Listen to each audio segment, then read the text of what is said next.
Hi, so we're going to make breakfast sausage. If you've ever gone to a grocery store and you look in the case for breakfast sausage, be it Jimmy Dean or Country Pride or one of those types of brands, or if at your place of work you're ordering it through your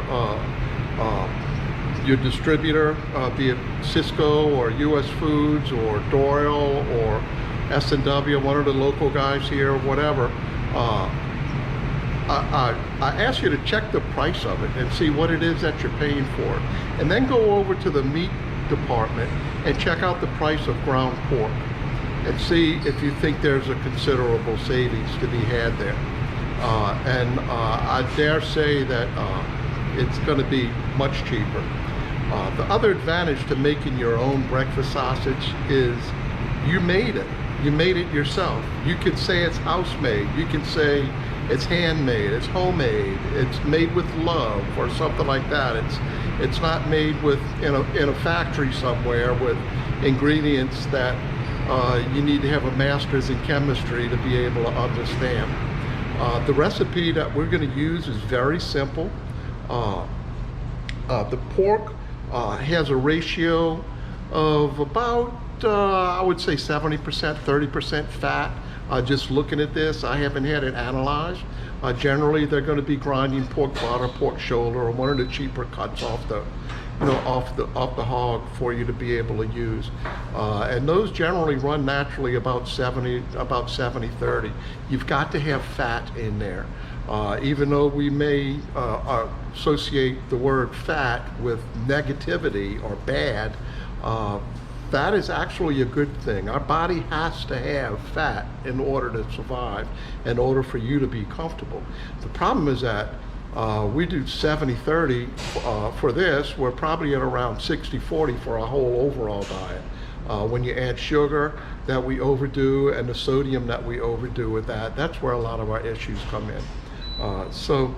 Without giving you a gospel on health concerns and the way that we eat in America, and particularly in New Orleans, let's get back into breakfast sausage. So a couple things I want to show you. Like I said, ground pork. Get yourself a, I'm going to tilt this down so you can kind of see what we got going on in the neighborhood here. So that's a little low. All right, so we have some ground pork here, okay? And I have my spices. One thing I want you to realize is that when you get your spices and you get your seasonings and you get all your ingredients and you pick them up every week, for those of you that are picking it up, don't count on it being scaled to what you actually need to use. For this recipe in particular, you're gonna have to weigh that pork out to try to figure out how much you have. I can tell you generally, the recipe calls for 2 pounds. Yours is probably somewhere right around 1.5 pounds. So what are you going to do? If you just use 1.5 pounds and you add those extra spices to it, well, you've got 50% less meat. I mean, you've got 25% less meat. So you're going to have 25% too much salt and too much other ingredients in there, the other spices and herbs and red pepper that's in there. If you remember from Culinary 101, we did a conversion factor when we changed the recipe. You can do the same thing for us, and you that are in pastry, it'll be easy for you because we'll do it just as if it was a baker's percentage. With the ground pork being your 100%, you can figure what everything else would be from there. So for that 1.5 pounds of pork, we're going to change it. We're going to scale back our recipes, like I said. The new yield divided by the old yield, so you're 1.5 pounds, 1.5 divided by 2, that'll give you your conversion factor, and you multiply every other ingredient times that, and that'll tell you how much to add. So the first thing we're going to do, like I said, we have our pork. It should always be cold all the way through. We're going to start with salt. Instead of 2, we're going to do 1.5. Even your spices and your seasoning. I'm watching you guys in your videos. and I'm sure you're not thinking about it. It's not intentional laziness, it's not thinking about it. You need to weigh and scale those out. So like I said, don't trust that everything is right. 1/4 of a teaspoon is going to be kind of hard to scale back on. So everything went down by 25%. So I'm going to just eyeball it and look about 25% less of the sage that goes in there. Sage is going to be one of the dominant flavors in here. A 1/2 teaspoon of margarine. That's going to go down to 3/8 of a teaspoon. Not sure how you're going to measure 3/8, but again, I'll take a 1/2 and I'll just go back about 25% of that. Okay. Dried savory. Savory comes in 2 different types. When you go to buy it, most people don't realize, or most people don't use savory in the first place. But it's a really interesting spice, an interesting herb rather. It's a leaf of a plant, so it's a herb. Go ahead and smell it. You know, it has a familiar flavor. Okay. Marjoram. I'm sorry, savory goes in there. 1/8 of a teaspoon of ground ginger. You want to make sure when you're using ground ginger that it's fresh. Here's the one that I want you to be very careful on, is the crushed red pepper. You know, a couple of the other recipes, like the cauliflower that had the crushed red pepper, I saw people just dump it. What I would do if I was you, I would start with just 1/2 of what that recipe calls for. Cook a little test piece, then see how it comes out. And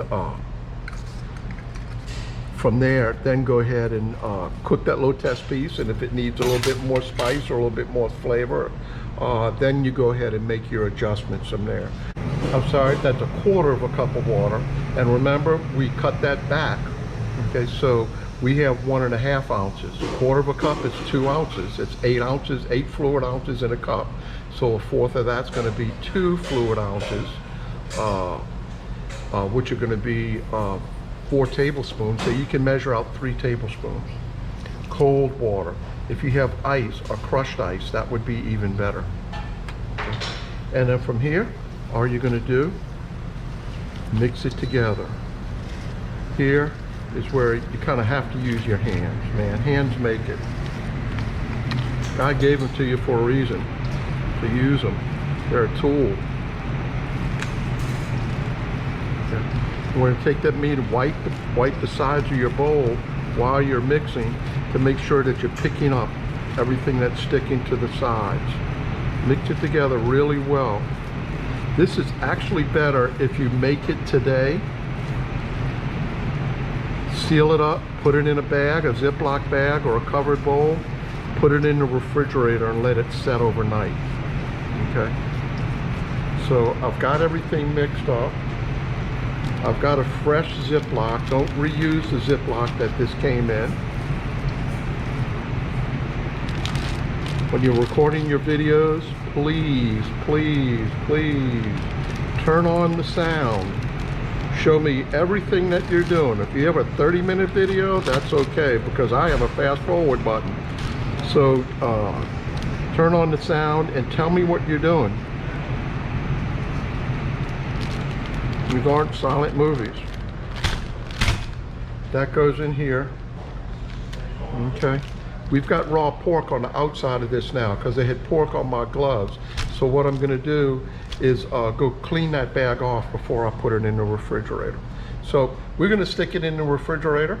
I have a bag that we did yesterday. We'll bring that back and then we'll cook some up. Okay, so our sausage has been mixed up. We put it in the cooler overnight. Today is tomorrow, and I'm going to take a little bit out. Man, it smells good. Let's go ahead and portion it out. I'm gonna make 2-ounce patties. If you have a scale, you can portion it.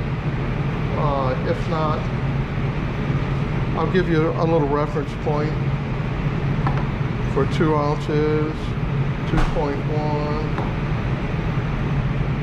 185. Let's split the difference.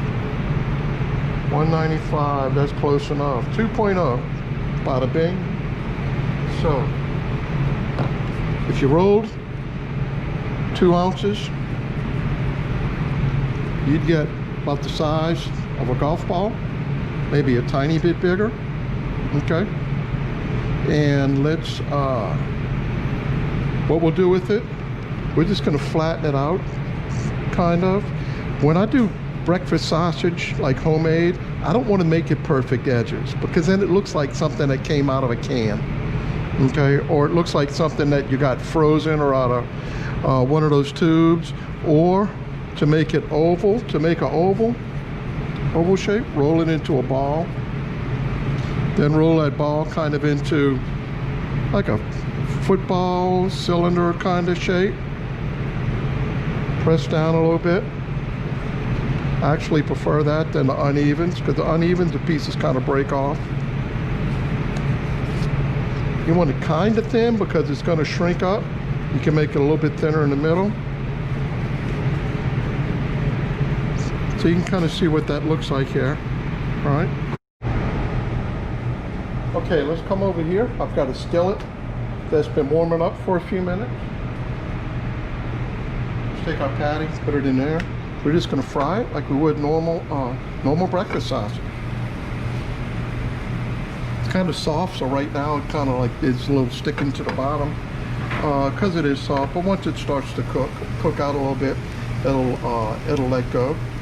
You can maybe hear that now. I can hear it. We're just going to cook it till it's brown on both sides. You can do this in a broiler.